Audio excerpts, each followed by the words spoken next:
কাকে যত্ন করব আমরা? হ্যাঁ, গর্ভবতী মাকে যত্ন করা মানে গর্ভের সে শিশুকে যত্ন করা। তখন থেকে কিন্তু আমাদের যে আপা বলে গেছে সব কিছু ফলিক অ্যাসিড খাওয়ার জন্য আয়রন ফলিক অ্যাসিড খাওয়ার জন্য, হ্যাঁ, আয়রনটা খাওয়ার জন্য এগুলো কোন মাসে খেতে হবে ওইটা বলা হয়েছে, চিনছেন তো না? হ্যাঁ, কিন্তু কেন আসতে বলি, যেন এই রক্ত শূন্যতা যেন না হয়। ফলিক অ্যাসিড খেলে রক্ত শূন্যতা থেকে মুক্তি পাবো, আমরা আয়রন পাবো, এগুলো নিয়মিত খেলে। পুষ্টিকর খাবারের কথা এই যে এখানে আপা দেখেছিল আপনাদেরকে দামি খাদ্য সস্তা খাদ্য, অনেকে মনে করে কি পুষ্টি খাদ্য মানে দামি খাবার, এটাই মনে করে, কিন্তু দামি খাবার না। পুষ্টি খাদ্য এখানে এই খাদ্য খেলেও, এই খাদ্য খেলে মাছ মাংস নাই, আমাদের কিন্তু ডাল থাকতে পারে, ডাল আছে না, ডাল খেলে যেমনি পাই পুষ্টি, ঠিক তেমনি আমরা কিন্তু মাংস খেলেও ডিম খেলেও এই পুষ্টিগুলো পাই আমরা। তো এগুলো কিন্তু এগুলো সবসময় আমাদের বাড়িতে থাকে না, থাকে, এইগুলো থেকে কিন্তু আমাদের এখানে জানাই যে শক্তিদায়ক খাবার, রোগ প্রতিরোধক খাবার, শরীর প্রতিরোধক খাবার, একটা আলাদাই আছে। আচ্ছা ঠিক আছে, আমাদের খাদ্যের মধ্যে কিন্তু 3 ভাগ আছে। একটা আছে শক্তিদায়ক খাবার, শক্তিদায়ক খাবারের মধ্যে তেল আছে, ভাত আছে, রুটি আছে, এগুলো হচ্ছে শক্তিদায়ক খাবার, ঠিক আছে।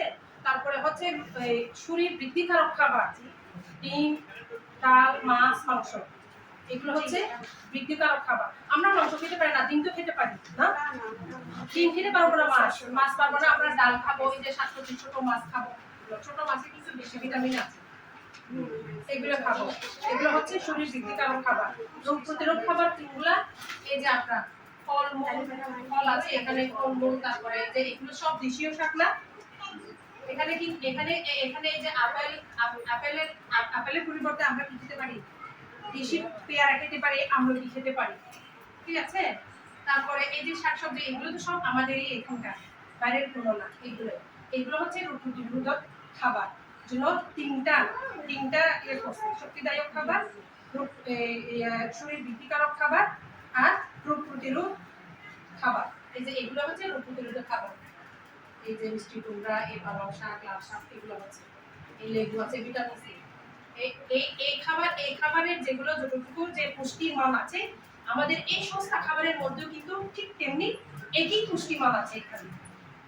হ্যাঁ, আমরা কিন্তু এগুলো খাবার যখন আমরা তো তৈরি করি, মেয়েরাই যত হোক না কেন মেয়েরাই তৈরি করি খাবার, আমরা একটু চিন্তা করবো, বাচ্চাকে একটা খাবার দিব, আমরা এই শুধু ডাল ভাতে দিয়ে দিলাম হবে না, বা আলু ভর্তা দিয়ে খাই না আমরা, আলু ভর্তা না, ডাল ছাড়া আলু ভর্তা দিয়ে ভাত খাই না আমরা, কিন্তু ওখানে কোনো একই জিনিস, ভাত যেমনি শর্করা, আলুও কিন্তু শর্করা, একই জাতীয়, কিন্তু আমরা এভাবে খেয়ে ফেলি, তাহলে তো আমাদের এখানে পুষ্টির অংশটা কিছু যাচ্ছে না।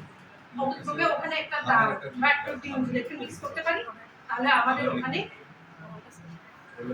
পুষ্টিমানটা একটু থাকে আর কি। হ্যাঁ, ওখানে তো একটু ডাল যেতে, আলু ভর্তার সাথে যে একটু ডাল যেতে বা শাকের একটা থাকে, তাহলে আমাদের ওটাও একটা পুষ্টির খাবারের মধ্যে পড়ে। হ্যাঁ,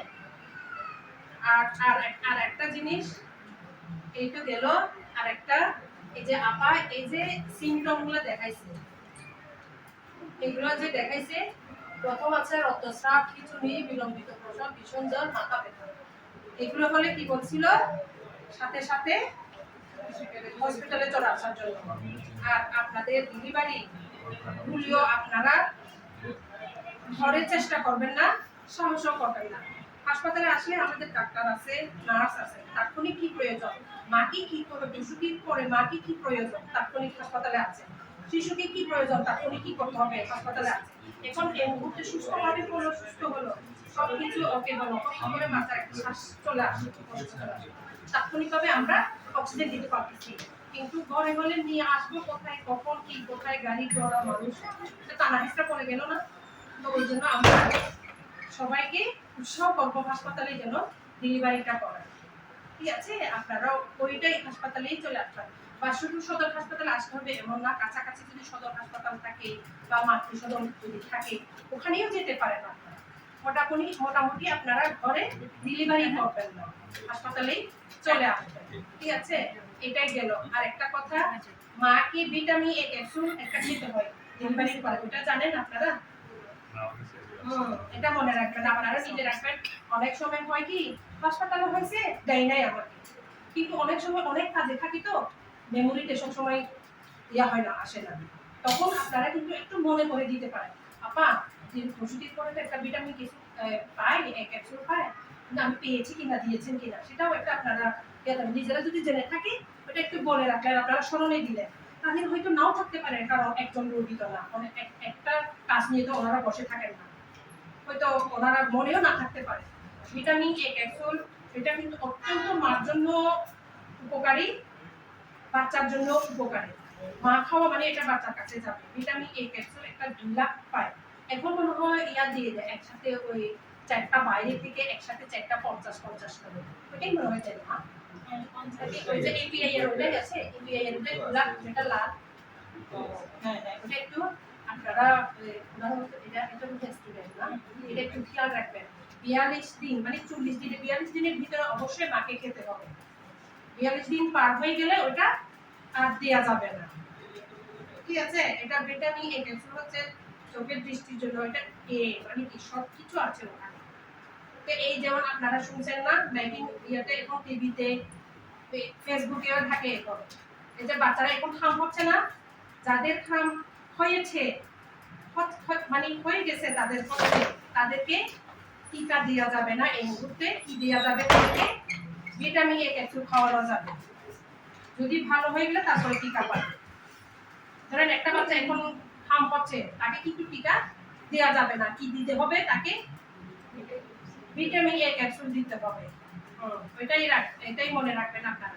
42 দিন পার হয়ে গেলে খাওয়ানো যাবে না, 42 দিন পার হয়ে গেলে আমাদের একটা এটাই হতে পারে ওখানে অনেক সময় ডেলিভারির পরে সহজে ইয়া না হইয়া ডেলিভারি কনসিভ হয়ে যায় এরকম আছে, ওই জন্য আমরা 42 দিন পার হয়ে গেলে ওটা খাওয়া যাবে না, দেওয়া যাবে না, ঠিক আছে?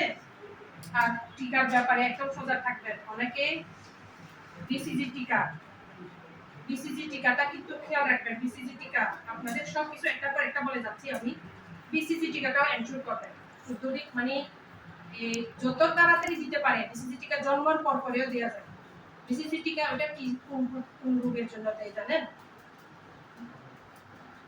ওটা যক্ষা রোগের জন্য দেওয়া হয়, কারণ সবার কাছে কিন্তু থাকে জীবাণু, ঠিক আছে? কিন্তু কারো কারো প্রতিরোধ ক্ষমতা আছে, কারো কারো প্রতিরোধ ক্ষমতা নাই। যে বাচ্চাকে অনেক সময় অনেক শ্বাস-প্রশ্বাসে তো ছড়াই এগুলো, এজন্য যত তাড়াতাড়ি পারেন বিসিজিটা টিকা দিবেন। এখন এই যে আপনার বেবিটা খামের টিকা পাইছে, দিছেন, আপনি শুধু থাকলেও বলবেন খামের টিকা এখন ক্যাম্পেইন চলতেছে, তো এটা দেওয়ার জন্য, ঠিক আছে? আর খামের টিকাটা ওটা নিশ্চিত করবেন আপনারা। আর আপনাদের চেকআপটাও নিয়মিত চেকআপ করবেন। যদি কোনো সমস্যা হয় এখানে যারা দায়িত্বে আছেন তাদের সাথে কথা বলবেন, জেনে যাবেন। খাবার দাবার ব্যাপারেও কিন্তু আপনারা একটু সজাগ থাকবেন। আবার গর্ভবতী মায়েরও আরেকটা আছে, খাওয়ার পরে দুপুরে কয়েক ঘন্টা বিশ্রাম নিতে হবে। অলরেডি মনে হয় ওখানে বলা হয়েছে কয়েক ঘন্টা, 2 ঘন্টা অবশ্যই বিশ্রাম নিতে হবে গর্ভবতী মায়ের, ঠিক আছে? আপনারা এভাবে একটু চলবেন, আত্মীয়-স্বজনদেরকেও জানাবেন। আর বাচ্চাদেরকে টিকা কোনো অবহেলা করবেন না, সব টিকা দিবেন।